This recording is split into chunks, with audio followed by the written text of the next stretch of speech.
তারাবির নামাজের নিয়ত কিভাবে করব? তারাবির নামাজের নিয়ত কিভাবে করবেন? কারণ মুখস্থ আছে তারাবির নিয়ত? নামাইতুয়ান বলেন, কার মুখস্থ আছে? একজন বলেন অন্তত। তারাবির নিয়ত কে বলতে পারবে?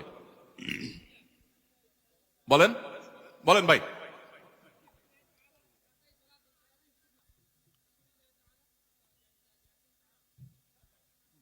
মাশাআল্লাহ মাশাআল্লাহ, এই ভাইয়ের পুরস্কার দেওয়া উচিত।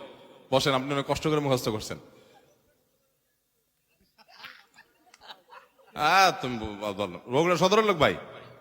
কালো কাহালু। আচ্ছা ভাই, তারাবির নামাজ বা যে কোনো নামাজের নিয়ত জরুরি। নিয়ত ছাড়া কোনো আমল হবে না। কিন্তু নিয়তটা হলো মনের ইচ্ছার নাম। নিয়তটা কিসের নাম? আমি ভাইকে দিয়ে নিয়তটা কেন শুনছি সেটা আপনারা জানেন? জানেন না আপনারা? আমি ওনাকে দিয়ে কেন শুনলাম বলেন তো? কে বলতে পারবে? কে বলতে পারবেন না? আমি ওনার দিয়ে এই জন্য শুনছি যে ওইটা আমার জানা ছিল না। এটা হলো সত্য কথা। ওইটা আমি নিজেও জানি না। নামাইতুয়ান দিয়ে শুরু এটা জানি, কিন্তু বাকি শেষেরটা আমি জানি না। এই জন্য আমি চাইছি একটু শুনতে আর কি। আমি জানি না এই জন্য যে কোরআন হাদিসে কোথাও পাই নাই। এখন ভাইরা কেউ পাইলে তো ভিন্ন কথা, আমি কোথাও পাই নাই। এই নিয়ত মুখে এরকম গদবাদা উচ্চারণ করা, হ্যাঁ এটা পাইছি আমরা ছোটবেলা বোগদাদি কায়দায়। বোগদাদি কায়দা এটার জন্য কত মাইদ্যরে হয়তো খাইছি, পাইয়া তখনই ভুলে গেছি।